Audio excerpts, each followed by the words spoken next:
number first, which probably came in as expected. They were saying somewhere between 8 and 8.3.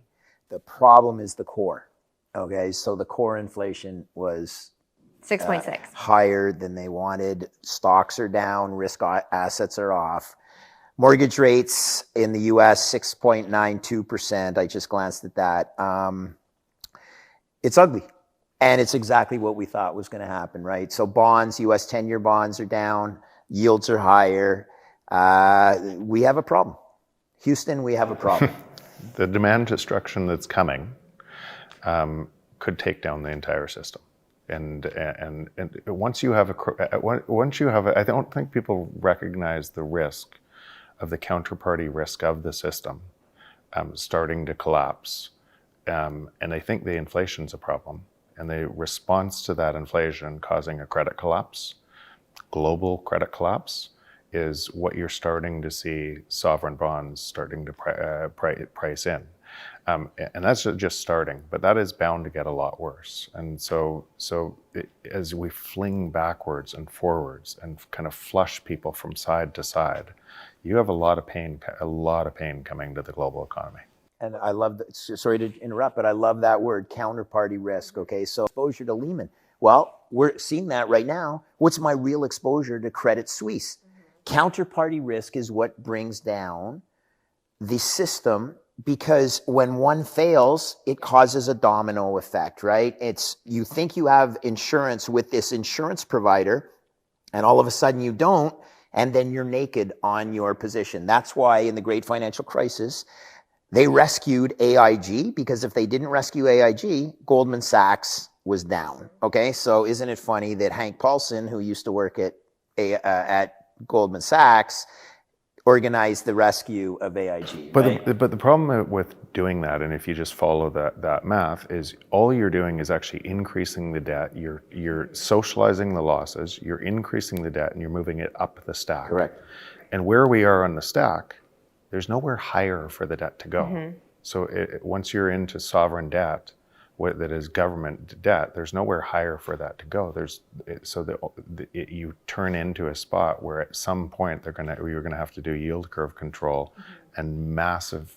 Concerned about the liquidity in the treasury market. All of a sudden, she did an about face. Well, now, but they tend to suck and blow a lot, right? Like one guy is a bear, another guy's a dove, But here's what we have to remember: it's not going to be the corporations are going to be trickled down. It's going to be because it'll start at the sovereign level, and the risk will flow downhill. The UK gilt crisis has had an immediate impact on U.S. collateralized loan obligations, CLOs. So that's junk debt is getting crushed in the United States because the pension plans in the UK needed to sell something. So they're selling collateralized loan obligations into the US market, causing contagion into the US because of the gilt problem. So all of these intertwined things, what you need to remember when it comes back, Bitcoin, which we all love, has no counterparty risk. That's why it's such a beautiful instrument. You haven't purchased insurance from anybody. It is insurance, in my opinion, but it's not like it's outstanding with any company that can fail. Mm-hmm. So having spent my career in the credit markets, I see things unraveling. It's slowly, but suddenly.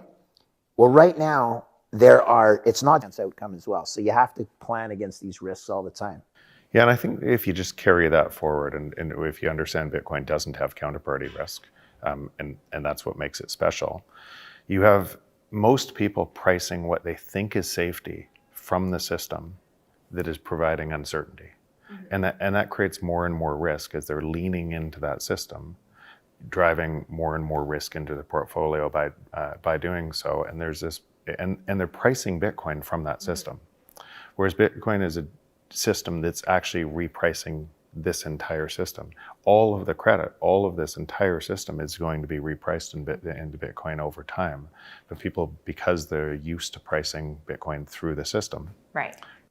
That's what I love about Jeff's argument. Yeah. Right? You can't isn't that what you say? You can't measure a system. You can't measure a system from a system. From the faulty system. But right? you're so used to doing it because that system is a reference code for everything else. That risk-free rate that we think is risk-free and it's not is the reference rate for housing, which we think of the system. It's for every way of the emergent thing we call society, the emergent complex thing we only meets interest obligations one time. And that's about a triple C rated company. Conversely, a triple A rated company can cover its interest expense 10 times.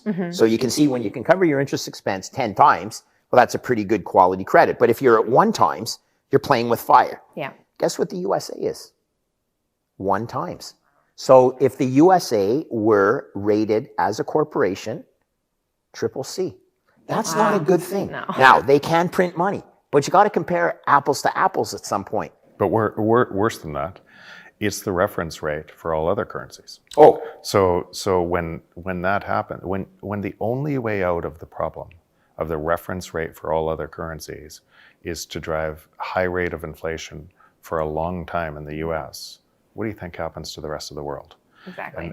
Trickle down. Yeah, and so what you're seeing is an unwind, and now that could take some time and a whole bunch of different events. I would say in the world we're moving to, expect the unexpected. cannot not print. Okay, they're saying they're going to try QT, but the error term right now in the debt spiral that they are in right now is to print money. There's no other way out. So they're going to pretend they're not going to print, but I'm afraid the math is they have to print. The question is, when do they pivot from their inflation fighting, even targeting inflation from, they currently have a 2% annualized inflation and they're targeting Fed funds to go to 4.5 to 5%. It's only at 3.25 Fed funds, and everything is breaking already. Yeah. So, and by the way, that rate, like if you bringing down inflation to that rate, wouldn't be enough to bring the debt under control. No, that is solved. Yeah, that is the grade 11 math. Okay, like I'm afraid you guys painted yourself into this corner. So, okay, where do I want to spend my time building where the future is going? So, but in that example, if you said in that example, houses would probably do well again. They wouldn't do well like Bitcoin, but people will try to deploy money into anything they think is safe that they can get a return on from rents going up or something like that. So housing could do well again. Oil will do well. Yeah. Energy will do. Commodities will do well.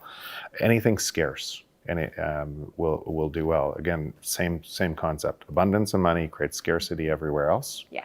And so look for things that are scarce that abundance and money has to race into. But the most scarce is Bitcoin.